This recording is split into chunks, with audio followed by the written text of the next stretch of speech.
ಸ್ನೇಹಿತರೆ, ಇಷ್ಟೆಲ್ಲ ನಾವು ಈಗ ಹೊನ್ನಪ್ಪ ಭಾಗವತರ ಬಗ್ಗೆ ಕೇಳ್ಬೇಕಾದ್ರೆ ನೋಡಿ, ಇದೊಂದು ಪುಸ್ತಕನೂ ಸಹ ಓಂಕಾರನಾದ ಸುಧಾ ಅಂತ ಅವ್ರದ್ದೊಂದು ಕನ್ನಡದ ಸ್ವಂತ ರಚನೆಗಳು ಅಂತ ಬಹಳ ಆಸಕ್ತಿಕರವಾಗಿದೆ.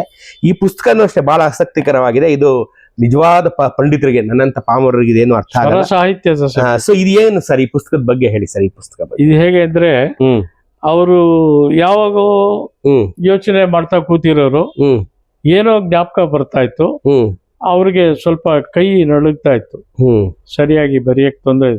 ಮೊದ್ಲು ತುಂಬಾ ಬರೀತಿದ್ರು, ಇತ್ತೀಚೆಗೆ ನರಗಳ ಒಂದು ದೌರ್ಬಲ್ಯದಿಂದ ಸ್ವಲ್ಪ ತೊಂದರೆ. ತಕ್ಷಣ ನನ್ನನ್ನಾಗ್ಲಿ ನನ್ನ ತಂಗಿನಾಗ್ಲಿ ಯಾರನ್ನಾದ್ರೂ ಕರೆಯೋರು, ಎಲ್ಲಮ್ಮ ಈಶ್ವರ ಬರ್ಕೋ, ಈ ಸಾಹಿತ್ಯ ಬರಿ ಅಂತ ಹೇಳಿ ಬರೆಯೋರು. ಹೀಗೆ ಬರ್ದು ಬರ್ದು ಬರ್ದು ಬರ್ದು ಎಲ್ಲ ಒಂದು ಫೈಲ್ ಮಾಡಿ ಇಟ್ಟಿದ್ರು. ನಾನು ಒಂದೊಂದ್ಸಾರಿ ಏನ್ ಮಾಡಿದೆ, ಇವ್ರು ನಾವಿಲ್ದಾಗ ಇದು ಬಂದ್ರೆ ಆಮೇಲೆ ಬರ್ತೋಗುತ್ತೆ ಅಂತ ಹೇಳಿ ಒಂದು ಸ್ಮಾಲ್ ಟೇಪ್ ರೆಕಾರ್ಡ್ ಇಟ್ಟಿದೆ. ಅದವ್ರು ಕೊಟ್ಬಿಟ್ಟು ಇದ್ರ ಮುಂದೆ ನೀವು ಹಾಡ್ಬಿಟ್ಟು ಸ್ವಿಚ್ ಆಫ್ ಮಾಡಿ ಆಮೇಲೆ ನಾವು ಬಂದು ಬರಿತೀವಿ ಅಂತ ಹೇಳ್ತಾ ಇದ್ವಿ. ಹಾಗೂ ಕೆಲವೆಲ್ಲ ಮಾಡಿದ್ವಿ. ಹೀಗೆ ಮಾಡಿ ಮಾಡಿ ಒಂದು ಫೈಲ್ ಇಟ್ಟಿದ್ರು. ನಾನು ಹೇಳಿದೆ, ಈಗ ಫೈಲ್ ಎಲ್ಲ ಈಗ ಮಾಡಿದ್ದೀರಾ, ಇದನ್ನ ಒಂದು ಪುಸ್ತಕ ರೂಪದಲ್ಲಿ ತರಬೇಕು ನೀವು. ಇಲ್ಲಿರ ಹಾಗೆ ಇದ್ಬಿಟ್ರೆ ಯಾರಿಗೂ ಪ್ರಚಾರ ಆಗಲ್ಲ. ಇದನ್ನ ಪುಸ್ತಕ ರೂಪದಲ್ಲಿ ತರಬೇಕಲ್ಲ. ಇದಕ್ಕೆ ಏನಾಗುತ್ತೆ, ಎಷ್ಟಾಗುತ್ತೆ, ಏನೋ. ಆವಾಗ ಈಗಿನ ತರ ಒಂದು ಎಲೆಕ್ಟ್ರಾನಿಕ್ ಟೈಪಿಂಗ್ ಫೆಸಿಲಿಟಿ ಅವೆಲ್ಲ ಇರ್ಲಿಲ್ಲ. ಆವಾಗ ಏನಿದ್ರು ಅಚ್ಚುಕೂಟದಲ್ಲಿ ಅಚ್ಚುಗಳಿಟ್ಟು ಪ್ರಿಂಟ್ ಮಾಡೋ ಒಂದು ಕಾಲ. ಸರಿ, ಹೀಗೆ ಇವರು ಕನ್ನಡ ಸಾಹಿತ್ಯ ಪರಿಷತ್ನಲ್ಲಿ ಮೆಂಬರ್, ಹಳಬರು. ಡೈಲಿ ಈವ್ನಿಂಗ್ ಹೊತ್ತು ಅಲ್ಲಿ ಪುಸ್ತಕ ಓದಕ್ ಹೋಗ್ತಾ ಇದ್ರು. ಒಂದ್ ದಿವಸ ಅಕಸ್ಮಾತ್ ಆಗಿ ನಮ್ಮ ನಾರಾಯಣ್, ಕನ್ನಡ ಸಾಹಿತ್ಯ ಪರಿಷತ್ ಪ್ರೆಸಿಡೆಂಟ್ GS ನಾರಾಯಣ, ಅವರು ಸಿಕ್ಕಿ ಹೀಗೆ ಮಾತಾಡ್ತಾ ಸ್ವಾಮಿ, ನಾನೊಂದಷ್ಟು ಸ್ವಂತ ರಚನೆಗಳು ಬರ್ತಿದ್ದೀನಿ, ಸ್ವರ ಸಾಹಿತ್ಯದ ಸಮೇತ. ಅದನ್ನ ಬುಕ್ ಮಾಡಿಸ್ಬೇಕು. ಅದು ಹೇಗೆ ಏನು ಮಾಡೋದು ಅನ್ನೋದು ಗೊತ್ತಿಲ್ಲ. ನೀವುಗಳು ಸಹಕಾರ ಕೊಟ್ರೆ ಮಾಡ್ಬೋದು. ಅಯ್ಯೋ, ಏನ್ ಸರ್ ನೀವು ಹೀಗೆ ಹೇಳ್ತೀರಾ, ಅದಕ್ಕೆ ಏನ್ ವ್ಯಾಲ್ಯೂ ಇದೆ ಅಂತ ನಿಮ್ಗೆ ಗೊತ್ತಿಲ್ಲ, ಆ ಫೈಲ್ ಎತ್ಕೊಂಡ್ಬನ್ನಿ ಇಲ್ಲಿ ಅಂದ್ರು. ಸರಿ, ನನ್ನ ಕರ್ಕೊಂಡು ಫೈಲ್ ತಗೊಂಡೋಗಿ ಕೊಟ್ವಿ. ಎಲ್ಲ ನೀಟಾಗಿ ಕನ್ನಡದಲ್ಲಿ ನಾವು ಬರ್ದಿದ್ವಿ, ನನ್ನ ತಂಗಿನೂ ಬರ್ದಿದ್ಲು. ಸರಿ, ಇದನ್ನೆಲ್ಲ ನೋಡಿದ್ರು. ನೋಡ್ಬಿಟ್ಟು ಇದನ್ನ ಮುದ್ರಣ ಮಾಡ್ಬೋದು, ಆದ್ರೆ ಸ್ವಲ್ಪ ನಿಧಾನವಾಗುತ್ತೆ, ನಿಮಗೂ ತಾಳ್ಮೆ ಇರಬೇಕು, ನಾವು ಕರೆದಾಗ ಬರಬೇಕು. ಯಾಕೆಂದ್ರೆ ಈ ಅಚ್ಚುಕೂಟದಲ್ಲಿ ಜೋಡಿಸೋರಿಗೆ ಸಂಗೀತ ಜ್ಞಾನ ಇರಲ್ಲ. ಇಲ್ಲೊಂದು ಚುಕ್ಕೆ, ಇಲ್ಲೊಂದು ಗೆರೆ, ಅದು ಮಿಸ್ಟೇಕ್ ಆದ್ರೆ ಬೇರೆ ಆಗ್ಬಿಡುತ್ತೆ. ಆದ್ರಿಂದ ನೀವು ಜೊತೆಯಲ್ಲಿ ಕೂತ್ಕೋಬೇಕು. ಅದು ಆಯ್ತು ಸರ್, ಬರ್ತೀನಿ. ಮಧ್ಯಾಹ್ನ ಮೇಲೆ ನಾನು ಊಟ ಮಾಡ್ಕೊಂಡು ಬಂದ್ರೆ ಸಂಜೆವರೆಗೂ ನಿದ್ದೆ ಮಾಡೋ ಅಭ್ಯಾಸ ಇದೆ. ಇದಕ್ಕಾಗಿ ಮಾಡಲ್ಲ, ನಾನು ಮಾಡ್ತೀನಿ. 2 ವರ್ಷ ಹೋಗಿದ್ದಾರೆ. ದಿವಸ ಮಧ್ಯಾಹ್ನ ಹೋಗೋದು, ಅಲ್ಲಿ ಇಂತಿಂತ ಕೃತಿಗಳು ಎಲ್ಲ ಹೇಳೋದು, ಇಂಥ ರಾಗ. ಅವರು ಅಚ್ಚುಕೂಟದಲ್ಲಿ ಇರೋರು ಎಲ್ಲ ನೋಡ್ಕೊಂಡು ಬರ್ಕೊಂಡು ಎಲ್ಲ ಮಾಡ್ಕೊಂಡು ಹೀಗೆ ಮಾಡಿ ಮಾಡಿ ಮಾಡಿ 2 ವರ್ಷಕ್ಕೆ ಒಂದು ರೂಪಕ್ಕೆ ಬಂತದು. ಆವಾಗ ಎಲ್ಲ ಸರಿಗಿದೆಯಾ, ಒಂದ್ಸಾರಿ ತಪ್ಪು ಒಪ್ಪುಗಳೆಲ್ಲ ನೋಡಿ ಅಂತ ಒಂದು ಹಾಳೆಗಳೆಲ್ಲ ಮಾಡಿ ಕೊಟ್ರು. ಅದನ್ನ ಇವರು ಹೆಚ್ಚು ಕಮ್ಮಿ 1 ತಿಂಗಳು ನೋಡಿದ್ರು. ಈ ಚುಕ್ಕೆ ಇಲ್ಲಿ ಬರಬಾರ್ದು, ಈ ಕೊಂಬು ಇಲ್ಲಿ ಬರಬಾರ್ದು, ಇದು ಸ್ವರದಲ್ಲಿ ಹೀಗೆ ಬರುತ್ತೆ ಅಂತ ಅದನ್ನೆಲ್ಲ ಕರೆಕ್ಷನ್ ಮಾಡಿ ಅದನ್ನೆಲ್ಲ ಫೈನಲ್ ಮಾಡಿ ಫೈನಲ್ ಪ್ರಿಂಟಿಂಗ್ ಕೊಟ್ರು. ಆ ಫೈನಲ್ ಪ್ರಿಂಟಿಂಗ್ ಕೊಟ್ಟಾದ್ಮೇಲೆ ಎಲ್ಲ ಸರಿ ಹೋಯ್ತು ಅಂದ್ಮೇಲೆ, ಆದ್ರೂ ಕೆಲವು ತಪ್ಪು ಒಪ್ಪುಗಳು ಇರ್ತವೆ. ಅದನ್ನ ಹಿಂಭಾಗದಲ್ಲಿ ಒಂದು ಹಾಳೆಯಲ್ಲಿ ತಪ್ಪು ಒಪ್ಪುಗಳ ವಿವರ ಅಂತ ಬರೆದ್ಬಿಟ್ಟು ಇದಕ್ಕೆ ಟೈಟಲ್ ಇಡಬೇಕು. ಅದ್ರಲ್ಲಿ ನಮ್ಮ ತಂದೆಯವರು ಅಂಕಿತ ಬಂದು ರಾಮದಾಸ ಅಂತ ಇದೆ. ಎಲ್ಲಾ ಕೀರ್ತಲು ರಾಮದಾಸ ಅಂತ ಬರುತ್ತೆ. ಅದನ್ನ ಅಂಕಿತ ಇಟ್ಟಿದ್ದೀವಿ ಸ್ವಾಮಿ. ಅದರಿಂದ ರಾಮನ ವಿಗ್ರಹ ಇರಬೇಕು, ಡಿಸೈನು ಈ ರೀತಿ ಇರಬೇಕು ಅಂತ ಹೇಳಿ ಅದು ಮೊದಲನೇ ಮುದ್ರಣದಲ್ಲಿ ಆ ತರ ಇತ್ತು. ಆಮೇಲೆ ಇದು ಈ ಫೋಟೋ ಬಂದು, ಈ ಫೋಟೋ ಕೋದಂಡ ರಾಮ, ಇದಕ್ಕೊಂದು ಕತೆ ಇದೆ. ಫೋಟೋ ಹೇಗ್ ನಮ್ಮ ಮನೆಗೆ ಬಂತು ಒಂದು ಲೈಫ್ ಹಿಸ್ಟ್ರಿ ಇಲ್ಲಿದೆ, ತೋರಿಸ್ತೀನಿ. ಇದೇ ಇರ್ಬೇಕು ಅಂತ ಹೇಳಿದ್ಮೇಲೆ ರಾಮನ ಒಂದು ಡಿಸೈನ್ ಪ್ರಿಂಟ್ ಮಾಡಿ ಮೊದಲನೇ ಮುದ್ರಣದಲ್ಲಿ ಅದಿದೆ. 2ನೇ ಮುದ್ರಣ ಇದು ಮಾಡಿದ್ದೀನಿ ಇವ್ರ ಫೋಟೋ ಮಾಡಿ. ಅದೆಲ್ಲ ರೆಡಿ ಆದ್ಮೇಲೆ ಅಷ್ಟೊತ್ತಿಗೆ G ನಾರಾಯಣ್ ಅವರು ರಿಟೈರ್ಡ್ ಆದ್ರು, ಬದಲಾದ್ರು. ಹಂಪ ನಾಗರಾಜಯ್ಯ ಬಂದ್ರು. ಹಂಪ ನಾಗರಾಜಯ್ಯ ನೋಡಿ ಕುಣಿದಾಡ್ಬಿಟ್ರು. ಏನ್ ಸಾರ್ ಇಷ್ಟು ಚೆನ್ನಾಗ್ ಬಂದಿದೆ, ಎಷ್ಟು ಚೆನ್ನಾಗಿ ಕನ್ನಡದಲ್ಲಿ ವಾಗ್ಯಕಾರರು, ಬರೀ ಕನ್ನಡದಲ್ಲಿ ಯಾರೂ ಬರ್ದಿಲ್ಲ, ನೀವು ಬರ್ದಿದ್ದೀರಿ. ವರ್ಣ ಅಂತೂ ಕನ್ನಡದಲ್ಲಿ ಯಾರೂ ಮಾಡಿಲ್ಲ, ನೀವು ಮಾಡಿದ್ದೀರಾ ಅಂತೇಳಿ ದೊರಸಾಮಯ್ಯಗಾರರು, ಆಮೇಲೆ BVK ಶಾಸ್ತ್ರಿ, ಸಂಗೀತ ಕ್ರಿಟಿಕ್ಸ್ ಅವರೆಲ್ಲ, ಅವ್ರನ್ನೆಲ್ಲ ಕರೆದು ಒಂದು ಫಂಕ್ಷನ್ ಮಾಡಿ ಇದನ್ನ ಬಿಡುಗಡೆ ಮಾಡಿದ್ರು, 1000 ಕಾಪಿ ಮಾಡಿ. ಅಷ್ಟು ವಿಜೃಂಭಣೆಯನ್ನಾಗಿ ಈ ಪುಸ್ತಕ. ಸ್ನೇಹಿತರೆ, ಮುಂದುವರಿಸ್ತಾ ಹೋದಂತೆ ಸರ್, ಈಗ ನಿಮ್ಮ ತಂದೆಯವರು ಇಷ್ಟೆಲ್ಲ ಮಾಡಿದ್ರು, ಇಷ್ಟೆಲ್ಲ ಅವ್ರಿಗೂ ಒಂದು ಗೌರವ ಸಮ್ಮಾನಗಳು ಬಂತು. ನಿಮ್ಮ ತಂದೆಯವ್ರಿಗೆ ಅವ್ರ ತುಡಿತ ಒಂದು ಇತ್ತಲ್ಲ, ಏನು ಸಮಾಜಕ್ಕೆ ಏನೋ ಒಂದು ವಾಪಸ್ ಮಾಡಬೇಕು, ಒಂದು ಟ್ರಸ್ಟ್ ಮಾಡಬೇಕು ಅಂತ ಇತ್ತು ಅಂತ, ಅದ್ರ ಬಗ್ಗೆ ಹೇಳಿ. ನೋಡಿ, ಆಫ್ಟರ್ ನ್ಯಾಷನಲ್ ಅವಾರ್ಡ್ ತಗೊಂಡ್ಮೇಲೆ ಅವರು ಇದ್ದಕ್ಕಿದ್ದಾಗೆ ಒಂದು ದಿವಸ ನನ್ನ ಹತ್ರ, ಇಷ್ಟೆಲ್ಲ ಮಾಡಿದ್ದೀನಿ ಕಣಯ್ಯ, ನನ್ನ ಹೆಸರಿನಲ್ಲಿ ಒಂದು ಟ್ರಸ್ಟ್ ಅಂತ ಮಾಡಬೇಕು, ಅದರಿಂದ ಎಲ್ಲ ಸಂಗೀತಗಾರರಿಗೂ ಪ್ರೋತ್ಸಾಹ ಸಿಗಬೇಕು, ಮತ್ತೆ ಈ ವರ್ಷ ಸಂಗೀತದ ಪರೀಕ್ಷೆಯಲ್ಲಿ ವಿದ್ವತ್ತಲ್ಲಿ ಬಂದವ್ರಿಗೆ ಒಂದು ಬಹುಮಾನ ಕೊಡಬೇಕು, ಹಿರಿಯರು ಅಲ್ಲದೆ ಕಿರಿಯರು ಯಾರ್ಯಾರಿದ್ದಾರೆ ಅವ್ರಿಗೆಲ್ಲ ವೇದಿಕೆ ಸಿಗಬೇಕು, ಇದನ್ನ ನಾವುಗಳೆಲ್ಲ ಮಾಡಬೇಕು ಅಂತ ಅವ್ರಿಗೊಂದು ಆಸೆ ಇತ್ತು. ಸರಿ, ಹಾಗೆ ಆಗಲಿ ಅಂತೇಳಿ ಟ್ರಸ್ಟ್ ಅಂತ ಮಾಡಬೇಕು ಅಂತ ತೀರ್ಮಾನ ಮಾಡಿ ಗಾನಕಲಾಭೂಷಣ ಹೊನ್ನಪ್ಪ ಭಾಗವತ ಟ್ರಸ್ಟ್. ಈ ಗಾನಕಲಾಭೂಷಣ ಅನ್ನೋದು ಟೈಟ್ಲು ಗಾನಕಲಾ ಪರಿಷತ್ನಿಂದ ಇವ್ರಿಗೆ ಕೊಟ್ಟದ್ದು, ಅಧ್ಯಕ್ಷರಾಗಿದ್ರು. ಅದು ಸಂಗೀತಗಾರರೇ ಸೇರಿ ಕೊಟ್ಟಂತ ಒಂದು ಬಿರುದು. ಅದನ್ನ ಇವ್ರಿಗೆ ಬಿಟ್ಬಿಟ್ಟು ಅದರಲ್ಲೇ ಮಾಡೋಣ ಅಂತ ಹೇಳಿ ಎಲ್ಲ ಮಾಡಿದ್ವಿ. ಮಾಡಿಬಿಟ್ಟು ಮೊದಲನೇ ವರ್ಷ ಮಾರ್ಚ್ ತಿಂಗಳಲ್ಲಿ ಮಾಡೋಣ ಅಂತ ತೀರ್ಮಾನ ಮಾಡಿದ್ವಿ. ಮುಖ್ಯ ಅತಿಥಿಗಳನ್ನ ಯಾರನ್ನ ಕರೆದು ಓಪನ್ ಮಾಡಿಸ್ಬೇಕು ಹೇಳಿದ್ರೆ, ಇನ್ಯಾರಿದ್ದಾರೆ, ಡಾಕ್ಟರ್ ರಾಜ್ಕುಮಾರ್ ಅವರೇ ಇವತ್ತು ನಮ್ಮೆಲ್ಲರಿಗೂ ಬಹಳ ಬೇಕಾದವರು, ಹಿರಿಯ ಕಲಾವಿದರು, ನಿಮ್ಮ ಸಮಕಾಮ ಕಾಲದವರು, ಅವ್ರ ಕೈಲೇ ಮಾಡ್ಸೋಣ. ಹೇಗಪ್ಪ ಅವ್ರನ್ನೆಲ್ಲ ಹೋಗಿ ನೋಡೋದು, ನೀವೇನು ಯೋಚನೆ ಮಾಡಿ ಬನ್ನಿ ಕರ್ಕೊಂಡು ಹೋಗ್ತೀನಿ ಅಂತ ಕಂಠೀರವ ಸ್ಟುಡಿಯೋಗೆ ಕರ್ಕೊಂಡು ಹೋದ್ವಿ. ಆವಾಗ ಅಲ್ಲಿ ಶೂಟಿಂಗ್ ನಡೀತಾ ಇತ್ತು, ಜೀವನ ಚೈತ್ರ ಶೂಟಿಂಗ್ ನಡೀತಾ ಇತ್ತು. ಸೆಟ್ ಒಳಗೆ ಹೋದ್ವಿ. ಹೋಗಿ ಅವ್ರು ಬೇಕಾದವ್ರು ಯಾರು ಹೋಗಿ ಹೇಳಿದ್ದಾರೆ, ಹೊನ್ನಪ್ಪ ಭಾಗವತರು ಬಂದಿದ್ದಾರೆ ಅಂತ. ತಕ್ಷಣ ಸ್ವಲ್ಪ ನಿಲ್ಲಿ ಅಂತೇಳಿ ಶೂಟಿಂಗ್ ನಿಲ್ಸಿ ಎದ್ದು ಬಂದು, ನಮಸ್ಕಾರ ಭಾಗವತರು, ನೀವು ಬಂದ್ಬಿಟ್ಟಿದ್ದೀರಾ, ಇಲ್ಲಿ ಏನ್ ಸಮಾಚಾರ, ಬನ್ನಿ ಕೂತ್ಕೊಳ್ಳಿ ಅಂತ ಆತಿಥ್ಯ ಮಾಡಿ ಕಾಫಿ ತರಿಸಿ, ಏನ್ ಸಮಾಚಾರ ಹೇಳಿ. ಏನೂ ಇಲ್ಲಪ್ಪ, ಈ ತರ ಟ್ರಸ್ಟ್ ಮಾಡ್ಬೇಕು ಅಂತ ನನ್ನ ಹೆಸರಿನಲ್ಲೇ ಹುಡುಗರೆಲ್ಲ ಹೊರಟಿದ್ದಾರೆ, ಅದು ಮಾರ್ಚ್ ತಿಂಗಳಲ್ಲಿ ಈ ವರ್ಷ ಮಾಡ್ಬೇಕು ಅಂತ ಇದ್ದೀವಿ, ನೀವೇ ಬಂದು ಅದನ್ನ ಉದ್ಘಾಟನೆ ಮಾಡ್ಬೇಕು ಅಂತ ಕೇಳ್ಕೊಳಕ್ ಬಂದಿದ್ದೀವಿ ಅಂದ್ವಿ. ಆಮೇಲೆ ಅವ್ರು PN ಕರೆದು ಎಲ್ಲ ನೋಡಿದ್ರು, ಶೆಡ್ಯೂಲ್ ಎಲ್ಲ ನೋಡಿದ್ರು. ದಯವಿಟ್ಟು ಕ್ಷಮಿಸಿ ಭಾಗವತರೇ, ನಾನು ಆ ಟೈಮ್ನಲ್ಲಿ ಜೀವನ ಚೈತ್ರ ಶೂಟಿಂಗ್ ನಲ್ಲಿ ಕಾಶಿಲಿ ಇರ್ತೀನಿ, ಆಗ ಬಿಟ್ಟು ಬರಕ್ಕಾಗಲ್ಲ. ಪೂರ್ತಿ ಯೂನಿಟ್ ಎಲ್ಲ ಹೋದ್ಮೇಲೆ ನನ್ನೊಬ್ಬನಿಗೋಸ್ಕರ ಅದು ನಿಲ್ಸೋದು ಅಷ್ಟು ಚೆನ್ನಾಗಿ ಕಾಣಲ್ಲ. ಮುಂದೆ ಯಾವಾಗ್ಲಾದ್ರೂ ಬರ್ತೀನಿ, ನೀವು ಇನ್ನೂ ಯಾರ್ಯಾರು ಇದ್ದಾರೆ, ದೊಡ್ಡವರು ಇದ್ದಾರೆ, ಅವ್ರ ಕೈಲಿ ಮಾಡಿಸ್ಕೊಳ್ಳಿ ಅಂದ್ರು. ಸರಿ ಆಯ್ತಪ್ಪ ಅಂತೇಳಿ ವಾಪಸ್ ಬಂದ್ವಿ. ಆದ್ರೆ ಮಾರ್ಚಲ್ಲಿ ಮಾಡಲೇಬೇಕು ಅನ್ನೋದು ಒಂದು ತೀರ್ಮಾನ ಇತ್ತು. ಇನ್ಯಾರು ಮಾಡೋಣ ಅಂತ ಹೇಳಿ ಆಗ ನಾನು ವಿಷ್ಣುವರ್ಧನ್ ಅವ್ರ ಕೈಲಿ ಮಾಡ್ಸೋಣ, ಅವರು ನನ್ನ ಆಪ್ತ ಗೆಳೆಯ, ನನ್ನ ಸಹಪಾಠಿ ಅಂತ ಹೇಳಿದೆ. ಎಲ್ಲಿ ನಿಮ್ಗೆ ಅವ್ರ ಸಹಪಾಠಿ? ನನಗೆ ಅವರು ಮಾಡಲ್ ಸ್ಕೂಲ್ ಅಂತ ರಾಮೇಶ್ವರ ದೇವಸ್ಥಾನದ ಹಿಂಭಾಗದಲ್ಲಿ ಚಾಮರಾಜಪೇಟೆಯಲ್ಲಿ ಸ್ಕೂಲ್ ಇದೆ. ಇವರು ಮೈಸೂರು ಬಿಟ್ಟು ಹೈಸ್ಕೂಲ್ ಮಿಡಲ್ ಸ್ಕೂಲ್ಗೆ ಇಲ್ಲಿ ಬಂದ್ರು, ಮೈಸೂರಿನಿಂದ ಶಿಫ್ಟ್ ಆದ್ರು. ನಾನು ಮದ್ರಾಸ್ನಿಂದ ಶಿಫ್ಟ್ ಆಗಿ ಇಲ್ಲಿ ಬಂದಾಗ ಆ ಸ್ಕೂಲಿಗೆ ಸೇರಿದ್ವಿ. ಅಲ್ಲಿಂದ ಅಪ್ ಟು SSLC ವರೆಗೂ ಅವರು ಸಂಪತ್ ಕುಮಾರ್, ನಾನು ರಾಮ್ ಕುಮಾರ್ ಇಬ್ರು ಒಟ್ಟಿಗೆ ಓದಿದ್ವಿ. ನೀವು ವಿಷ್ಣು ಸರ್ ಒಟ್ಟಿಗೆ ಓದಿದ್ವಿ. ಈ ವಯಸ್ಸಲ್ಲೂ ಇಬ್ರು ಸಮ, ನನ್ನಷ್ಟೇ ಅವ್ರಿಗೂ ವಯಸ್ಸು ಇವಾಗ ಇದ್ದಿದ್ದೀರಿ. ನಾನು SLC ಅವರು ನಾವು ಮುಗಿಸ್ಕೊಂಡ್ಮೇಲೆ ಅವರು ನ್ಯಾಷನಲ್ ಕಾಲೇಜ್ಗೆ ಹೋದ್ರು, ನಾನು SJP college Vishweshwara SJP automobile, ನಾನು ಅಲ್ಲೂ ಹೋದೆ. ಸೊ ಹೀಗಾಗಿ ನನ್ನ ಅವರ ಪರಿಚಯ ಆಗಾಗ್ಗೆ ಸಿಗ್ತಾ ಇದ್ರು, ಮಾತಾಡ್ತಾ ಇದ್ದೆ. ಆಮೇಲೆ ಬನ್ನಿ ಮನೆಗೆ ಹೋಗೋಣ ಅಂತೇಳಿ ನನ್ನ ತಂದೆನ ಕರ್ಕೊಂಡು ಹೋದೆ. ಅವರು ಪಾಪ ಹೋದ ತಕ್ಷಣ ಭಾರತೀಯವರು ವಿಷ್ಣುವರ್ಧನ್ ಅವರು ಬಂದು, ಬಹಳ ನಮಸ್ಕಾರ, ಬಂದ್ಬಿಟ್ಟಿದ್ದೀರಲ್ಲ, ಬನ್ನಿ ಬನ್ನಿ, ಏನಪ್ಪಾ ಏನ್ ಸಮಾಚಾರ, ಹೀಗೆ ನಾವೆಲ್ಲ ಸೇರಿ ಒಂದು ಟ್ರಸ್ಟ್ ಮಾಡ್ಬೇಕು ಅಂತಿದ್ದೀವಿ, ಅದನ್ನ ನೀವೇ ಬಂದು ಉದ್ಘಾಟನೆ ಮಾಡ್ಬೇಕು ಅಂತ ಕೇಳಕ್ ಬಂದಿದ್ದಾರೆ. ಕೇಳಕ್ ಬರ್ಬೇಕಾ ಅವರು, ನೀನು ಒಂದು ಫೋನ್ ಮಾಡಿದ್ರೆ ಸಾಕಾಗಿತ್ತು. ಇಲ್ಲ ಸರ್, ಅದು ನಾವು ಬಂದು ನಿಮ್ಮನ್ನು ಕೇಳೋದು ಒಂದು ಮರ್ಯಾದೆ. ಅದಕ್ಕೆ ಆಮೇಲೆ ತಕ್ಷಣ ನಮ್ಮ ತಂದೆ ಕಾಲಿಗೆ ನಮಸ್ಕಾರ ಮಾಡಿ, ನೀವು ಯಾವತ್ತು ಬರಬೇಕು ಅಂತ ಹೇಳಿ ಆವತ್ತು ನಾನು ಬರ್ತೀನಿ, ಏನು ಯೋಚನೆ ಮಾಡಬೇಡಿ, ನಿಮ್ಮ ಹುಡುಗ ನಾನು ಕ್ಲಾಸ್ಮೇಟ್ಸು, ನಾವು ಇಷ್ಟು ಹೊತ್ತಿಂದ ಸ್ನೇಹಿತರು ಅಂತ. ಆಯ್ತಪ್ಪ ಅಂತ ಹೇಳಿ ಯವನಿಕಾ ಸಭಾಂಗಣದಲ್ಲಿ ಮಾರ್ಚ್ ತಿಂಗಳಲ್ಲಿ ಓಪನ್ ಆಯ್ತು. ಶ್ರೀಮತಿ ಜಯಂತಿ ಅವರು ಬಂದಿದ್ರು, ಅವರು ಇನ್ನೂ ಅನೇಕ ಕಲಾವಿದರೆಲ್ಲ ಬಂದಿದ್ರು.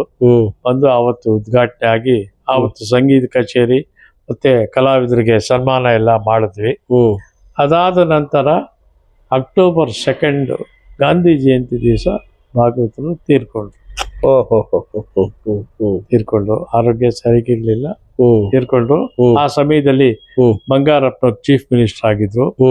ನ್ಯೂಸ್ ಹೋಗ್ತಿದ್ದಾಗೆ ಪಾಪ ಮನೆಗೆ ಬಂದ್ಬಿಟ್ರು. ಬೆಳಗ್ಗೆ 7-8 ಗಂಟೆಗೆ ಎಲ್ಲ ಬಂದ್ಬಿಟ್ಟು ಸರ್ಕಾರಿ ಮರ್ಯಾದೆಯಿಂದಾನೇ ಇವ್ರಿಗೆ ಗೌರವ ಸಲ್ಲಿಸ್ಬೇಕು ಅಂತ ಹೇಳಿದ್ರು.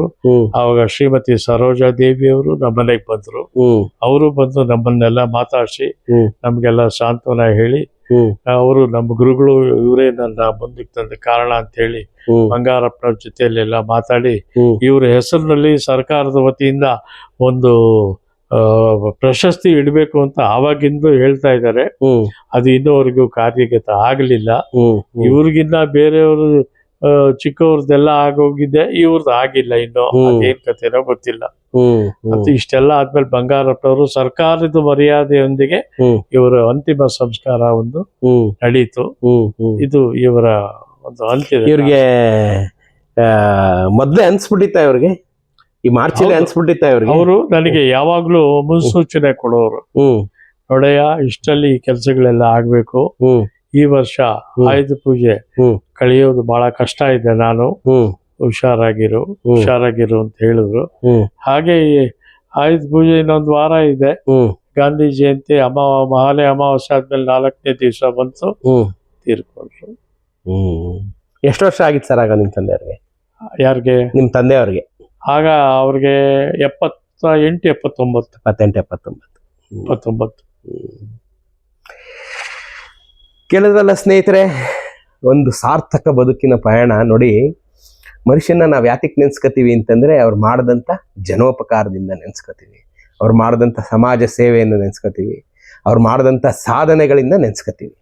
ಆದರೆ ಇಲ್ಲಿ ಅಪರೂಪಕ್ಕೆ ಹೊನ್ನಪ್ಪ ಭಾಗವತರು ತಮ್ಮ ಸಾಧನೆಗಳಿಂದಲೂ, ಜನೋಪಕಾರದಿಂದಲೂ, ಸಮಾಜ ಸೇವೆಯಿಂದಲೂ, ಮೂರರಿಂದಲೂ ನಾವು ನೆನ್ಸ್ಕೊಳ್ಳುವಂಥ ಪ್ರಾತಸ್ಮರಣೀಯರು. ಸರ್ಕಾರ ಮಾತ್ರ ಎಂದಿನಂತೆ ತನ್ನ ಗಾಢ ನಿದ್ದೆಯಲ್ಲಿದೆ. ಹೊನ್ನಪ್ಪ ಭಾಗವತರನ್ನ ಮರೆತು ಇದು ಅಕ್ಷಮ್ಯ. ಸರ್ಕಾರದವರು ಇದನ್ನ ತಕ್ಷಣಕ್ಕೆ ತಗೊಂಡು ಹೊನ್ನಪ್ಪ ಭಾಗವತರ ಹೆಸರಲ್ಲಿ ಒಂದು ಪ್ರಶಸ್ತಿ ಸ್ಥಾಪನೆ ಮಾಡಬೇಕು. ಅದರಿಂದ ನಿಮ್ಗೇನು ಹೆಚ್ಚಿಗೆ ಖರ್ಚಾಗಲ್ಲ. ಈಗಾಗಲೇ 100 ಕಲಾವಿದರ ಹೆಸರಲ್ಲಿ ಮಾಡಿದ್ದೀರಿ, 100 ಜನದ ಹೆಸರಲ್ಲಿ ಮಾಡಿದ್ದೀರಿ. ಹೊನ್ನಪ್ಪ ಭಾಗವತರ ಹೆಸರಲ್ಲಿ ಒಂದು ಪ್ರಶಸ್ತಿ ಮಾಡೋದ್ರಿಂದ ನಿಮ್ಗೇನೂ ಹೊರೆ ಬೀಳೋದಿಲ್ಲ ಅಂತ ನಮಗೆಲ್ಲ ಚೆನ್ನಾಗಿ ಗೊತ್ತಿದೆ. ನೀವು ಹೊನ್ನಪ್ಪ ಭಾಗವತರ ಹೆಸರಲ್ಲಿ ತತ್ಕ್ಷಣದಿಂದನೇ, ಈ ಪ್ರಸಕ್ತ ವರ್ಷದಿಂದನೇ ಒಂದು ಪ್ರಶಸ್ತಿನ ಒಂದು ಶುರು ಮಾಡಬೇಕು ಅಂತ ನನ್ನ ಒತ್ತಾಯ. ನಿಲ್ಸಿ ಸಾಕು ಸರ್. ಸರ್ಕಾರದವ್ರು ನಿಮ್ಮನ್ನು ನೆನ್ಸ್ಕೊಳ್ಳೇ ಇಲ್ವಾ ಆಮೇಲೆ ಏನು ಅಂತ? ಅಥವಾ ಈ ಟ್ರಸ್ಟ್ ನ ಮುಂದಕ್ಕೆ ಬಂದಾಗ ಹೇಗಾಯ್ತು ಅದನ್ನ ಹೇಳಿ. ನೋಡಿ, ಈಗ ವಿಷ್ಣುವರ್ಧನ್ ಅವರು ಬಂದು ಉದ್ಘಾಟನೆ ಮಾಡಿದ್ರು. ಅದಾದ ನಂತರ 2 ವರ್ಷ ನಾವು ಮಾಡಿದ್ವಿ. ಆಮೇಲೆ ಡಾಕ್ಟರ್ ರಾಜ್ಕುಮಾರ್ ಅವ್ರನ್ನ ಕಾಂಟ್ಯಾಕ್ಟ್ ಮಾಡಿ, ಅವ್ರು ಮೈಸೂರಿನಲ್ಲಿದ್ರು. ಮೈಸೂರಿಗೆ ಹೋಗಿ ಅವ್ರನ್ನ ಕಂಡು, ಈ ತರ ನೀವು ಮಾಡಬೇಕಾಗಿತ್ತು, ಅವಾಗ ಆಗ್ಲಿಲ್ಲ, ಮಾತು ಕೊಟ್ಟಿದ್ರಿ, ಈಗ ದಯವಿಟ್ಟು ಅವ್ರ ಭಾಗವತರು ಇಲ್ಲ, ಅವ್ರ ಬಗ್ಗೆ ಬೇರೆಯವರು ಪ್ರೆಸಿಡೆಂಟ್ ಆಗಿದ್ದಾರೆ, ನಾನು ಕಾರ್ಯದರ್ಶಿ ಆಗಿದ್ದೀನಿ, ತಾವು ನಡೆಸ್ಕೊಡ್ಬೇಕು ಅಂತ ಕೇಳಿದೆ. ಖಂಡಿತ ನಡೆಸ್ಕೊಡ್ತೀನಪ್ಪ, ಯಾವತ್ತು ಬರ್ಬೇಕು ಕೇಳ್ಬಿಡು, ಇವತ್ತೇ ಬರ್ಕೊಂಡ್ಬಿಡ್ತೀನಿ ಅಂದ್ರು. ಮೈಸೂರಿನಲ್ಲಿ ಹೋಟೆಲ್ನಲ್ಲಿ ಇದ್ರು, ಹೋಗಿದ್ವಿ. ಆಮೇಲೆ ಆ ಡೇಟ್ ಬರ್ಕೊಂಡ್ರು. ಕುವೆಂಪು ಕಲಾಕ್ಷೇತ್ರದಲ್ಲಿ ಇನ್ವಿಟೇಷನ್ ಎಲ್ಲ ಮಾಡ್ಬೇಕು ಎಲ್ಲ ಪ್ರಿಂಟ್ ಮಾಡಿಸಿ ಅವ್ರಿಗೋಗಿ ತಲುಪಿಸ್ದೆ. ನಾನು ಪಾರ್ವತಮ್ಮ ಇಬ್ರು ಬರ್ತೀವಿ ಅಂತ ಹೇಳಿದ್ರು. ಕಾರಣಾಂತರದಿಂದ ಆವತ್ತು ಪಾರ್ವತಮ್ಮನವ್ರಿಗೆ ಆರೋಗ್ಯ ಸರಿಗಿರ್ಲಿಲ್ಲ. ರಾಜ್ಕುಮಾರ್ ಅವರೇ ಬಂದ್ರು. ಕುವೆಂಪು ಕಲಾಕ್ಷೇತ್ರದಲ್ಲಿ ಫಂಕ್ಷನ್ ಬಹಳ ಚೆನ್ನಾಗಿ ನಡೀತು. ಆವಾಗ ನಾಟಕ ಕ್ಷೇತ್ರದಿಂದ ಮಾಲತಮ್ಮನವರು, ಚಲನಚಿತ್ರ ಕ್ಷೇತ್ರದಿಂದ ಬಾಲಕೃಷ್ಣ ಅವರು, ಸಂಗೀತ ಕ್ಷೇತ್ರದಿಂದ ಇನ್ನೊಬ್ಬರು ವಿದ್ವಾಂಸರು, ವೈಲಿನ್ ವಿದ್ವಾಂಸರು, ಅವ್ರನ್ನ ಗೌರವಿಸಿ ಆ ದಿವಸ ಬಹಳ ಚೆನ್ನಾಗಿ ಫಂಕ್ಷನ್ ಎಲ್ಲ ನಡೀತು. ಅದಾದ್ಮೇಲೆ ನಮ್ಮ ಅರುಣ್ ಡ್ಯಾನ್ಸರ್, ಅರುಣ್ ಕಲಾವಿದ್ರು, ಅವ್ರದ್ದು ಒಂದು ನೃತ್ಯ ನಾಟಕ ಏರ್ಪಾಟ್ ಮಾಡಿದ್ವಿ. ಆ ರಾಜ್ಕುಮಾರ್ ಅವರು ಕಾರಣಾಂತರದಿಂದ ನಾನು ಹೋಗ್ಬೇಕು ಅಂತ ಹೊರಟು ಬಿಟ್ರು. ಆಮೇಲೆ ಅರುಣ್ ಕಲಾವಿದಿಂದ ನೃತ್ಯ ನಾಟಕ, ಅದು ಬಹಳ ಚೆನ್ನಾಗಿ ನಡೀತು. ಇಷ್ಟಾದ್ಮೇಲೆ ಆ ಒಂದು ಕಾರ್ಯಕ್ರಮ ಮುಗೀತು. ಇದೆಲ್ಲ ಆದ್ಮೇಲೆ 2015ರಲ್ಲಿ ಹೊನ್ನಪ್ಪ ಭಾಗವತರ ಶತಮಾನೋತ್ಸವ 100ನೇ ವರ್ಷ ಬಂತು. ಅದಕ್ಕೆ ಮೊದಲು ನಾವು ಸಣ್ಣ ಸಣ್ಣದಾಗಿ ಮಾಡ್ಕೊಳ್ತಾ ಇದ್ವಿ. ಶತಮಾನೋತ್ಸವ ಚೆನ್ನಾಗಿ ಮಾಡಬೇಕು ಅಂತ ಒಂದ್ಸಾರಿ ನಾನು ಶಿವರಾಮಣ್ಣ ಅವ್ರನ್ನ ಚಿಕ್ಕ ವಯಸ್ಸಲ್ಲೂ ನನ್ನ ನೋಡಿದವರು, ಕಾಳಿದಾಸ ಶೂಟಿಂಗ್ ನಲ್ಲಿ ನನ್ನ ಸೆಟ್ ನಲ್ಲಿ ಗಲಾಟೆ ಮಾಡ್ತೀನಿ ಅಂತ ಪಕ್ಕದಕ್ಕೆ ಕರ್ಕೊಂಡು ಹೋಗಿ ಉಂಟು. ಅವ್ರನ್ನ ನೋಡಿದವರು ಅವ್ರಿಗೆ ಹೇಳಿದೆ, ಸರಿಯಪ್ಪ ಕುಮಾರ್, ಚೆನ್ನಾಗೆ ಮಾಡ್ಬೇಕು ಶತಮಾನೋತ್ಸವ, ದೊಡ್ಡ ಕಲಾವಿದ್ರು, ಸುಮ್ಮನೆ ಸಣ್ಣ ಪುಟ್ಟ ಮಾಡಬಾರ್ದು, ಇದಕ್ಕೆ ಸರಿಯಾದ ವ್ಯಕ್ತಿಗಳನ್ನೆಲ್ಲ ನಾನು ಮಾತಾಡೋಣ ಅಂತೇಳಿ ಒಂದು ಮೀಟಿಂಗ್ ಹಾಕಿ ನಾವೆಲ್ಲ ಕೂತ್ಕೊಂಡು ಸೇರಿ ಯಾವ ರೀತಿ ಮಾಡಬೇಕು ಅಂತ. ಆವತ್ತಿನ ಇದರಲ್ಲಿ ನಮ್ಮ MLC MD ಲಕ್ಷ್ಮೀನಾರಾಯಣ್, ಆಮೇಲೆ ಶ್ರೀಮತಿ ಉಮಾಶ್ರೀ ಅವರು ಸಚಿವರಾಗಿದ್ರು ಕನ್ನಡ ಮತ್ತು ಸಂಸ್ಕೃತಿ ಇಲಾಖೆ, ಅವರನ್ನ, ಮತ್ತೆ ಬಂಗಾರ ಇವರು ಸಿದ್ದರಾಮಯ್ಯನವರು ಮುಖ್ಯಮಂತ್ರಿಗಳಾಗಿದ್ರು. ಇದನ್ನ ಹೇಗಾದ್ರೂ ಮಾಡಿ ಮೀಟಿಂಗ್ ನಲ್ಲಿ ತರಬೇಕು, ಕಲಾಪದಲ್ಲಿ ತಂದು ಇದನ್ನ ಸ್ಯಾಂಕ್ಷನ್ ಮಾಡಿಸ್ಬೇಕು ಅಂತ ಬಹಳ ಹೋರಾಟ ನಡೆಸಿ ಸಿದ್ದರಾಮಯ್ಯನವ್ರನ್ನ ಮನವೊಲಿಸಿ 20 ಲಕ್ಷ ರೂಪಾಯಿ ಸ್ಯಾಂಕ್ಷನ್ ಮಾಡಿಸಿದ್ರು. 20 ಲಕ್ಷ ರೂಪಾಯಿ ಇದುವರೆಗೂ ಕಲಾವಿದರಿಗೆ ಯಾರು ಸರ್ಕಾರದ ವತಿಯಿಂದ ಮಾಡಿಲ್ಲ. ಅದು ಮಾಡಿಸಿ ಕನ್ನಡ ಮತ್ತು ಸಂಸ್ಕೃತಿ ಇಲಾಖೆಯಿಂದ ಸಚಿವರು ಉಮಾಶ್ರೀ ಅವರು ಬಹಳ ಹೋರಾಟ ಮಾಡಿ ಮಾರ್ಚ್ ತಿಂಗಳಲ್ಲಿ ಇದು ಮಾಡಬೇಕು. ಜನವರಿ 15 ಅವರು ಹುಟ್ಟಿದ ದಿವಸ, ಸಂಕ್ರಾಂತಿ ಹಬ್ಬ. ಆವಾಗ ಮಾಡಿದ್ರೆ ಯಾರು ಬರಲ್ಲ ಹಬ್ಬದ ದಿವಸ. ಆಮೇಲೆ ನಮ್ಮ ಗ್ರಾಚಾರಕ್ಕೆ ರವೀಂದ್ರ ಕಲಾಕ್ಷೇತ್ರ ಟೌನ್ ಹಾಲ್ ಎಲ್ಲ ರಿಪೇರಿ, ಒಂದು ಖಾಲಿ ಇಲ್ಲ. ಇದನ್ನ ಎಲ್ಲಿ ಮಾಡ್ಬೇಕು ಅಂತ ತೀರ್ಮಾನ ಮಾಡಿ ಜ್ಞಾನಜ್ಯೋತಿ ಸಭಾಂಗಣ ಬೆಂಗಳೂರು ಯೂನಿವರ್ಸಿಟಿ ಅಲ್ಲಿ ಮಾಡ್ಬೇಕು ಅಂತ ತೀರ್ಮಾನ ಮಾಡಿ ಅಲ್ಲಿಗೆ ಒಂದು ಲೆಟರ್ ಕೊಟ್ಟು ಅದನ್ನೆಲ್ಲ ಮಾಡಿದ ಮೇಲೆ ಕನ್ನಡ ಮತ್ತು ಸಂಸ್ಕೃತಿ ಇಲಾಖೆಗೆ ಹೋದ್ವಿ. ಅಲ್ಲಿ ಇದು ಮಾರ್ಚ್ ತಿಂಗಳು ಫಂಡ್ಸ್ ಯಾವುದು ಬಂದಿಲ್ಲ, ನೀವು ಏಪ್ರಿಲ್ ಮಾಡೋ ಹಂಗಿದ್ರೆ ಮಾಡಿ, ಯಾವುದು ಇಲ್ಲ ಅಂದ್ರು. ಆಮೇಲೆ ಉಮಾಶ್ರೀ ಅವ್ರ ಗಮನಕ್ಕೆ ನಾವು ತಂದ ಮೇಲೆ MDL ಅವರು ಎಲ್ಲ ಸೇರಿ ಇದಿಲ್ಲ, ಇದು ಮಾಡಲೇಬೇಕು ಮಾರ್ಚ್ ಅಲ್ಲಿ, ನೀವು ಬೇರೆ ಯಾವ್ದಾದ್ರು ಫಂಕ್ಷನ್ಗಳದ್ದು ಹಣ ಉಳಿದಿದ್ರೆ ಅದನ್ನ ಇದಕ್ಕೆ ತಗೊಂಡು ಇದನ್ನ ಆಮೇಲೆ ಅದರಿಂದ ಬಳಸ್ಕೊಳ್ಳಿ ಅಂತೂ ಮಾರ್ಚ್ ಅಲ್ಲಿ ನಾವು ಮಾಡ್ಲೇಬೇಕು ಅಂತ ಹೋರಾಟ ನಡೆಸಿ ಸಿದ್ದರಾಮಯ್ಯನವರು ಪಾಪ ಅವತ್ತು ಫಂಕ್ಷನ್ ಬರ್ಬೇಕಾಗಿತ್ತು, ಕಾರಣಾಂತರದಿಂದ ಅವ್ರು ಬರಕ್ ಆಗ್ಲಿಲ್ಲ. ಆಮೇಲೆ ಬೇರೆ ಸಚಿವರು ಇವರೆಲ್ಲ ಬರ್ಬೇಕಾಗಿತ್ತು, ಅವರು ಬರಲ್ಲ. ಉಮಾಶ್ರೀ ಅವರೇ ನಿಂತ್ಕೊಂಡು ಫಂಕ್ಷನ್ ಬಹಳ ಚೆನ್ನಾಗಿ ನಡೆದು ಬೆಳಗಿನ ಒಂದು ಸೆಷನ್ ಹೊನ್ನಪ್ಪ ಭಾಗವತರ ಬಗ್ಗೆ ಮಾತಾಡೋದು, ಒಂದು 5-6 ಜನ ಕಲಾವಿದರು ಹಾಗೂ ನ್ಯೂಸ್ ಪ್ರಚಾರದವರು, ಮತ್ತೆ ಇನ್ನೊಂದಿಬ್ರು ಪರಮೇಶ್ ಅಂತ ಕಲಾವಿದ್ರು, ಇವರೆಲ್ಲರೂ ಸೇರಿ ಮಾತಾಡಿ ಬೆಳಗಿನ ಸೆಷನ್ ಮುಗಿಸಿ ಮಧ್ಯಾಹ್ನದ ಸೆಷನ್ಗೆ ಮುಖ್ಯ ಕಲಾವಿದರಿಗೆ ಸನ್ಮಾನ ಅಂತ ಹೇಳಿ ನಾಟಕದಿಂದ ನಮ್ಮ ಮಾಸ್ಟರ್ ಹಿರಣ್ಣಯ್ಯ, ಚಲನಚಿತ್ರರಂಗದಿಂದ ಸರೋಜಾದೇವಿ ಅವರು, ಹೆಂಗಸರು ಬಂದು ರಂಗನಾಯಕಮ್ಮ, ಅವ್ರನ್ನ ಗಂಡಸರು ಒಬ್ರು ಹೆಂಗಸರು ಇಬ್ಬಿಬ್ರು ಮಾಡಿದ್ವಿ. ಆಮೇಲೆ ಸಂಗೀತ ಕ್ಷೇತ್ರಕ್ಕೆ ಮೈಸೂರಿನ ಸಂಗೀತ ವಿದೂಷಿ ಮೈಸೂರಿನಲ್ಲಿ ಒಬ್ರು ಇದ್ರು, ಅವರನ್ನು ಕರೆದು ಸನ್ಮಾನಿಸಿ ರಾಜೇಶ್ ಅವರು ಚಲನಚಿತ್ರರಂಗದಿಂದ, ಸರೋಜಾದೇವಿ ಅವರು ಲೇಡಿ, ಗಂಡಸರು ಬಂದು ರಾಜೇಶ್, ಇವ್ರಿಗೆಲ್ಲ ಇಬ್ಬಿಬ್ರು ಅಂತ 3 ರಂಗದಲ್ಲಿ ಇವರು ಸೇವೆ ಮಾಡಿದ್ರಿಂದ 3 ರಂಗದಲ್ಲಿ ಕಲಾವಿದರಿಗೆ ಇವ್ರಿಗೆ ಸನ್ಮಾನ ಮಾಡಬೇಕು ಅಂತ ಹೇಳಿ ಅವ್ರಿಗೆ ಸನ್ಮಾನ ಮಾಡಿ ಬಹಳ ಫಂಕ್ಷನ್ ಬಹಳ ವಿಜೃಂಭಣೆಯಿಂದ ನಡೀತು. ಬೆಳಗ್ಗೆಯಿಂದ ರಾತ್ರಿ 10 ಗಂಟೆವರೆಗೂ ನೃತ್ಯ ಕಾರ್ಯಕ್ರಮ, ಸಂಗೀತ ಕಾರ್ಯಕ್ರಮ, ಆಮೇಲೆ ರಂಗಗೀತೆಗಳ ಕಾರ್ಯಕ್ರಮ. ನಾಗರತ್ನಮ್ಮ ಅವರ ಬ್ರದರ್ ಪರಮಶಿವ ಅಂತಿದ್ರು, ಅವರು ಕಂಪ್ಯೂಟರ್ ಇದ್ದಾಗೆ 1,000 ನಾಟಕದ ಹಾಡುಗಳು ಅವ್ರಿಗೆ ಜ್ಞಾಪಕ ಇತ್ತು. ಅವರು ರಂಗನಾಯಕಮ್ಮ ಇವರೆಲ್ಲರೂ ಸೇರಿ ರಂಗಗೀತೆಗಳ ಕಾರ್ಯಕ್ರಮ, ಶಾಸ್ತ್ರೀಯ ಸಂಗೀತದ ಕಾರ್ಯಕ್ರಮ ಇವೆಲ್ಲ ಮಾಡಿ ಆವತ್ತಿನ ಫಂಕ್ಷನ್ ಮುಗಿಸಿದ್ವಿ. ಇದೊಂದು ಹೆಮ್ಮೆ. ಇದಕ್ಕೆ ಬಹಳ ಹೋರಾಟ ಮಾಡಿದವರು ಶಿವರಾಮ್ ಅವರು, ಶ್ರೀಮತಿ ಉಮಾಶ್ರೀ ಅವರು ಮತ್ತು MD ಲಕ್ಷ್ಮೀನಾರಾಯಣ್ ಅವರು. ಇವರಿಗೆ ನಾನು ಮನಸಾರ ನನ್ನ ಅನಂತ ಅನಂತ ವಂದನೆಗಳನ್ನು ಸಲ್ಲಿಸ್ಬೇಕು. ಈ ಸಮಯದಲ್ಲಿ ಅವರನ್ನ ನೆನೆಸ್ಕೊಳ್ದೇ ಇದ್ರೆ ಬಹಳ ತಪ್ಪಾಗುತ್ತೆ. ಅವರು ಬಹಳ ಇದಾಗಿ ನಡೆಸ್ಕೊಟ್ಟಿದ್ದಾರೆ. ಇದಾದ್ಮೇಲೆ ಒಂದು ಸಾವನಿಯರು ತಂದ್ವಿ. ಈ ಸಾವನಿಯರು ಇದೆ, ಹೊನ್ನ ಕಳಶ ಸ್ಮರಣ ಸಂಚಿಕೆ. ಇದು ಆನೇಕಲ್ನಲ್ಲಿ ಇರ್ತಕ್ಕಂಥ ಜಗನ್ನಾಥರ ಬಹುಳೆ ಅವರು ಇದನ್ನ ಬರೆದ್ರು. ಎಲ್ಲಾ ಸಂಸ್ಥೆಗಳಿಗೂ ನಾವು ಕಾಗದ ಬರೆದಿದ್ವಿ. ಅಲ್ಲಿನ ಸ್ವಾಮಿಗಳು, ಶೃಂಗೇರಿ ಸ್ವಾಮಿಗಳು, ಆಮೇಲೆ ಧರ್ಮಸ್ಥಳದ ಮಹಾಸ್ವಾಮಿಗಳು, ಮತ್ತೆ ಇನ್ನು ಅನೇಕ ಸ್ವಾಮಿಗಳು ಎಲ್ರದ್ದು ಪತ್ರಗಳು, ಅದಕ್ಕೆ ಉತ್ತರ ಅನೇಕ ಸಚಿವರುಗಳು ಎಲ್ಲ ಬರೆದಿದ್ದಾರೆ. ಇದನ್ನ ಸಂಕಲನ ಮಾಡಿದ್ದು ಜಗನ್ನಾಥ ಬಹುಳೆ. ಆಮೇಲೆ ಹೊನ್ನಪ್ಪ ಭಾಗವತರ ಜೀವನ ಚರಿತ್ರೆ ಸಾಸಿ ಮರಳಯ್ಯನವರು ಅವರು ಎಲ್ಲ ವಿವರವಾಗಿ ಪುಸ್ತಕ ಬರೆದಿದ್ದಾರೆ. ಇದೊಂದು ಆವತ್ತೇ ಬಿಡುಗಡೆ ಮಾಡಿದ್ವಿ. ಆಮೇಲೆ ಹೊನ್ನಪ್ಪ ಭಾಗವತರ ಇದಾದ ಮೇಲೆ ಸಾಸಿ ಮರಳಯ್ಯನವರು ಮಾಜಿ ಅಧ್ಯಕ್ಷರು ಕನ್ನಡ ಸಾಹಿತ್ಯ ಪರಿಷತ್ತು. ಅವರು ನಮ್ಮ ತಂದೆಗೆ ಬಹಳ ಆಪ್ತರು. ಅವರು ಶಿವಮೊಗ್ಗ ಕಾಲೇಜಲ್ಲಿ ಪ್ರಾಂಶುಪಾಲರಾಗಿದ್ದಾಗಿಂದ ನಮ್ಮ ಡ್ರಾಮಾ ಕ್ಯಾಂಪ್ ಹೋದಾಗಿಂದ ಪರಿಚಯ. ಅವರ ಭಾಗವತ ನಾನು ನಿಮ್ಮ ಬಗ್ಗೆ ಒಂದು ಪುಸ್ತಕ ಬರಿಬೇಕು ಅಂತ ಹೇಳ್ತಾನೆ ಇದ್ರು.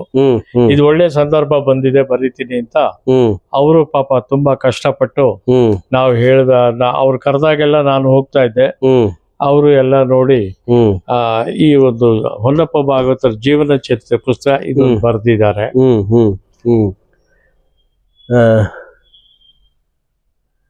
ಒಂದ್ ನಿಮಿಷ ನಿಲ್ಸಿ ಅದು.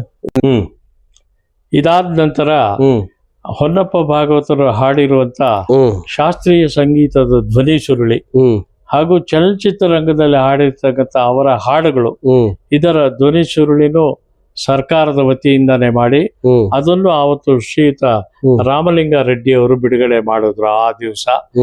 ಇದೆಲ್ಲ ಆದ್ಮೇಲೆ ಈ ಫಂಕ್ಷನ್ ಅನೇಕ ಸಾಂಸ್ಕೃತಿಕ ಕಾರ್ಯಕ್ರಮಗಳ ಜೊತೆಗೂಡಿ ಬಹಳ ಚೆನ್ನಾಗಿ ನಡೀತು. ಇದಾದ ಮೇಲೆ ಇಲ್ಲಿ ಪರವಾಗಿಲ್ಲ ಹೇಳಿ. ಸರ್ಕಾರ ವತಿಯಿಂದ ಇದು ನಡೀತು, ಧನ್ಯವಾದಗಳು. ಇದಾದ ಮೇಲೆ ನಾವೇ ಸ್ವತಃ ಯಾರಿಂದಲೂ ದೇಣಿಗೆ ಪಡೆಯದೆ ಹೊನ್ನಪ್ಪ ಭಾಗವತ ಟ್ರಸ್ಟ್ ಹಾಗೂ ಶ್ರೀ ಭಾರತ್ ಸೇವಾ ಮಂಡಳಿ ಟ್ರಸ್ಟ್ ಎರಡೂ ಅವರೇ ಮಾಡಿರೋದ್ರಿಂದ ಅದರಲ್ಲಿ ಸ್ವಲ್ಪ ಬಾಡಿಗೆ ವರಮಾನ ಬರುತ್ತೆ. ಅದು ಕಬ್ಬನ್ಪೇಟೆ 17ನೇ ಕ್ರಾಸ್ ನಲ್ಲಿದೆ. ಅದು ಹೊನ್ನಪ್ಪ ಭಾಗವತರು 1946ರಲ್ಲಿ 900 ರೂಪಾಯಿಗೆ ಆ ಜಾಗ ತಗೊಂಡಿದ್ದು. ಈ ಶಾಸ್ತ್ರೀಯ ಸಂಗೀತದ ಆರ್ಕೆಸ್ಟ್ರಾನ ಬೆಳೆಸ್ಬೇಕು, ಹೇಳ್ಕೊಡ್ಬೇಕು ಅಂತ ಹೇಳಿ. ಅಂದಿನಿಂದ ಎಷ್ಟೋ ಜನ ಪ್ರೆಸಿಡೆಂಟ್ರು, ಕಾರ್ಯದರ್ಶಿಗಳು ಎಲ್ಲ ಇದ್ದವ್ರೆಲ್ಲ ಹೋಗ್ಬಿಟ್ರು. ಅದು ಮತ್ತೆ ಈಗ ನನಗೆ ಬಂದು ಸೇರ್ತು. ಈಗ ಈ ಎರಡು ಟ್ರಸ್ಟ್ ಒಟ್ಟಿಗೆ ಸೇರಿಸಿ ನಾವುಗಳೇ ಇದನ್ನ ನಡೆಸ್ಕೊಂಡು ಬರ್ತಾ ಇದ್ದೀವಿ. ಹೊನ್ನಪ್ಪ ಭಾಗವತರ 111ನೇ ವರ್ಷದ ಈ ಒಂದು ಜನ್ಮ ದಿನಾಚರಣೆಯನ್ನು ಪುರಂದರ ತ್ಯಾಗರಾಜ ಕನಕದಾಸರ ಆರಾಧನೆಯ ಜೊತೆಯಲ್ಲಿ ಎಲ್ಲ ಮೊನ್ನೆ ಜನವರಿ 26ರಂದು ಕನ್ನಡ ಸಾಹಿತ್ಯ ಪರಿಷತ್ನಲ್ಲಿ ಮಾಡಿದ್ದೀವಿ. ಅದರಲ್ಲಿ ಚಲನಚಿತ್ರ, ನಾಟಕ ರಂಗ, ಸಂಗೀತ ಎಲ್ಲಾ ಕ್ಷೇತ್ರದಲ್ಲಿ ಇದ್ದವರಂತ ಹಿರಿಯರನ್ನ ಗೌರವಿಸಿ R.K. ಪದ್ಮನಾಭ ಮತ್ತೆ ಚೆಲುವರಾಜು, ಮೃದಂಗ ವಿದ್ವಾನ್ ಚೆಲುವರಾಜು, ಮತ್ತೆ ಇನ್ನೂ ಕೆಲವು ಅನೇಕ ವಿದ್ವಾಂಸರನ್ನೆಲ್ಲ ಗೌರವಿಸಿ ಆವತ್ತಿನ ಒಂದು ಸಂಜೆವರೆಗೂ ಸಾಂಸ್ಕೃತಿಕ ಕಾರ್ಯಕ್ರಮಗಳನ್ನೆಲ್ಲ ನಡೆಸ್ಕೊಂಡು ಹೀಗೆ ಮುಂದುವರ್ಸ್ಕೊಂಡು ಹೋಗ್ತಾ ಇದ್ದೀವಿ. ಕೇಳಿದ್ರಲ್ಲ ಸ್ನೇಹಿತರೆ, ಒಂದು ಸುದೀರ್ಘ ಪಯಣ. ನಾವು ಪ್ರಾತಸ್ಮರಣೀಯರ ನೆನಪಿನಲ್ಲಿ ಹೊನ್ನಪ್ಪ ಭಾಗವತರು ನಾವೆಲ್ಲರೂ ನೆನೆಯಲೇಬೇಕಾದಂಥ ಪ್ರಾತಸ್ಮರಣೀಯ ಕಲಾವಿದರು, ಸಂಗೀತ ಕಲಾವಿದರು, ರಂಗಭೂಮಿ ಕಲಾವಿದರು, ಚಲನಚಿತ್ರ ನಟರು. ನೀವೇನು ಹೇಳ್ತೀರಿ? ಎಲ್ಲನೂ ಹೌದು. ಅವರು ಎಲ್ಲರಲ್ಲೂ ಅದ್ವಿತೀಯವಾದಂಥ ಸಾಧನೆಯನ್ನು ಮಾಡಿದಂಥ ಪ್ರಾತಸ್ಮರಣೀಯ ಹೊನ್ನಪ್ಪ ಭಾಗವತರನ್ನ ನಾನು ನಿಮ್ಮೆಲ್ಲರ ಪರವಾಗಿ ಅವ್ರಿಗೊಂದು ಹೃದಯಪೂರ್ವಕ ಕೃತಜ್ಞತೆಗಳನ್ನ ಅವರ ಹಿರಿಯ ಮನ ಆದಂಥ ಕುಮಾರ್ ಭಾಗವತರಿಗೆ ನಾನು ಅರ್ಪಿಸ್ತಾ ಇದ್ದೀನಿ.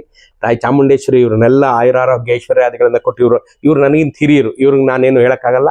ಇವರ ಈ ಪರಂಪರೆ ಇನ್ನೂ ತುಂಬ ಮುಂದುವರ್ಕೊಂಡು ಹೋಗ್ಲಿ ಅಂತ ನಾನು ಆಶಿಸ್ತೀನಿ.